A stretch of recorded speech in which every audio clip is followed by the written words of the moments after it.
बकरी खाने वाली बूढ़ी डायन। एक समय की बात है, एक छोटा सा गांव जो जंगल के बीचों बीच बसा था। उस गांव के सारे आदमी चरवाहे थे। गांव में सबके पास अपनी अपनी कम से कम 10-10 बकरियां थी। इस गांव के सभी लोग बकरी पालने के बहुत शौकीन थे, लेकिन कुछ दिनों से इस गांव से बकरियां गायब हो रही थी। अरे भैया, मुझे तो लगता है कोई चोर घुस आया है हमारे गांव में, जो रोज एक एक करके हमारी बकरियों को गायब कर रहा है।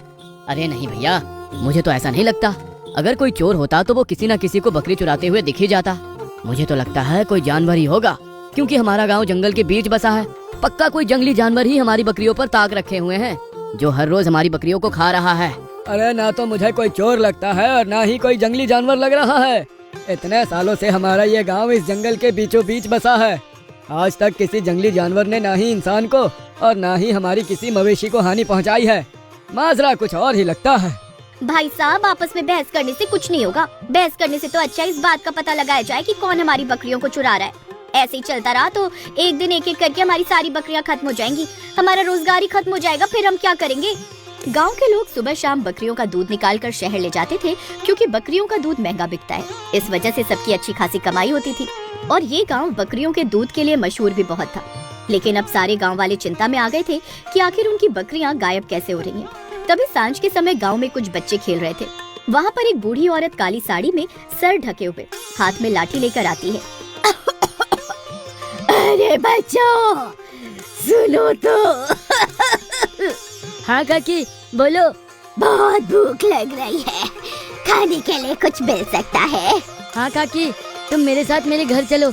आज मेरे माँ बाबा तो घर पर नहीं है, लेकिन आज मेरी माँ मेरे लिए रोटी बना कर गई है। तुम मेरे हिस्से से आधी रोटी खा लेना। चुन्नू उस बूढ़ी औरत को खाना खिलाने के लिए अपने घर ले जाता है। चुन्नू के माता पिता किसी काम से बाहर गए हुए थे। चुन्नू उस बूढ़ी औरत को चारपाई पर बिठाकर उसके लिए रोटी लेने जाता है। ये लो काकी, खाना खा लो। अरे काकी कहाँ चली गई? अभी तो यही थी, कह रही थी बहुत भूख लगी है, और अभी गायब हो गई।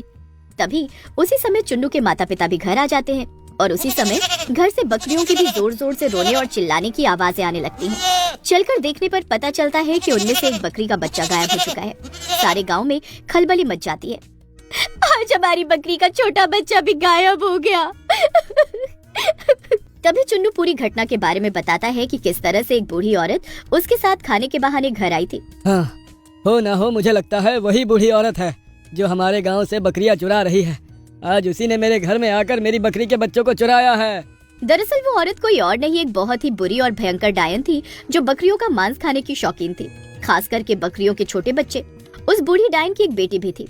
बहुत समय से इन दोनों माँ बेटी ने इस गांव पर अपनी नजर बनाए रखी थी। उन्हें पता था कि इस गांव में बहुत सारी बकरियां हैं, जिनमें से रोज एक एक बकरी गायब करके बूढ़ी डायन अपना शिकार बना लेती थी और शिकार लाकर अपनी बेटी को देती थी। उसकी बेटी शिकार को पकाती थी और फिर मिलकर दोनों माँ बेटी खाती थी। इन दोनों ने इसी गांव के बाहर जंगल में अपना डेरा जमाया हुआ था। देख तो बेटी, तेरे लिए मैं क्या लाई हूँ, तेरा मनपसंद खाना। अरे वाह माँ, दिखाओ तो पूरा, मेरे लिए क्या लाई हो। बकरी का बच्चा, मेरा पसंदीदा खाना। इसका कोमल कोमल मांस खाने में तो मजा ही आ जाएगा। हाँ बेटी, अब हम हर रोज ऐसा ही खाना खाएंगे। यहाँ बहुत सारी बकरियाँ हैं।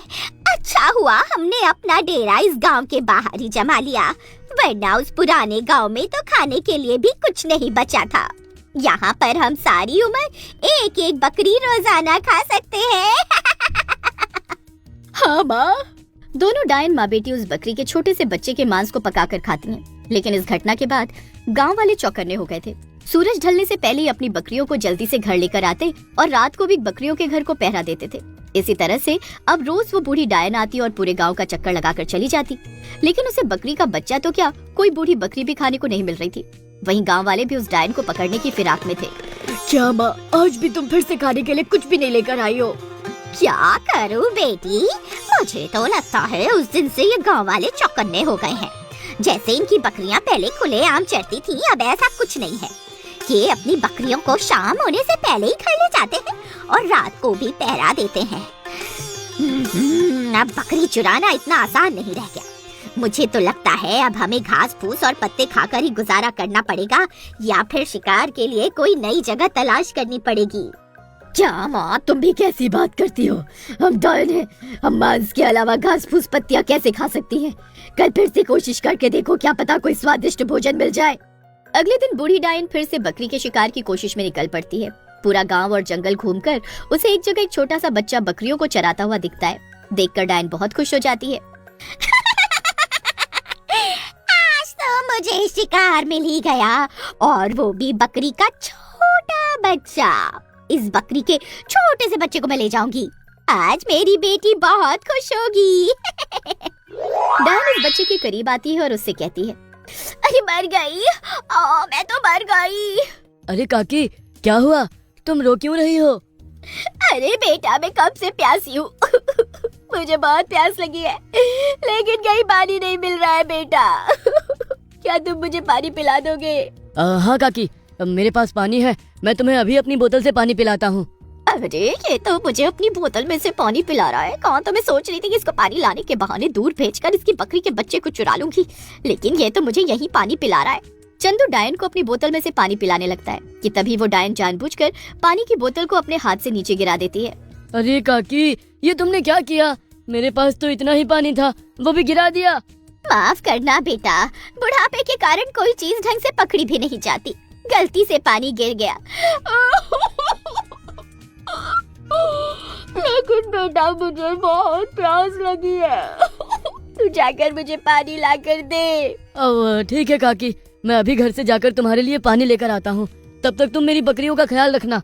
चंदू जैसे ही पानी लेने जाता है, डायन पीछे से मौका पाते ही उसकी एक बकरी के बच्चे को अपने बोरे में डालकर वहाँ से ले जाती है। लेकिन बच्चा बहुत ही चालाक था, वो डायन की चालाकी को भाप गया था।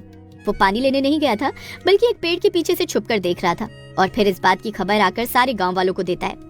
सभी गाँव वाले इकट्ठे हो जाते हैं। डायन बच्चे को बोरे में डालकर घर ले जाने लगती है, तभी सारे गाँव वाले आग की मशाले लेकर उसे घेर लेते हैं। नहीं, तुम लोग मुझे छोड़ दो, ये आग मुझसे दूर करो। तुम लोग ये मशाले लेकर क्यों आए हो?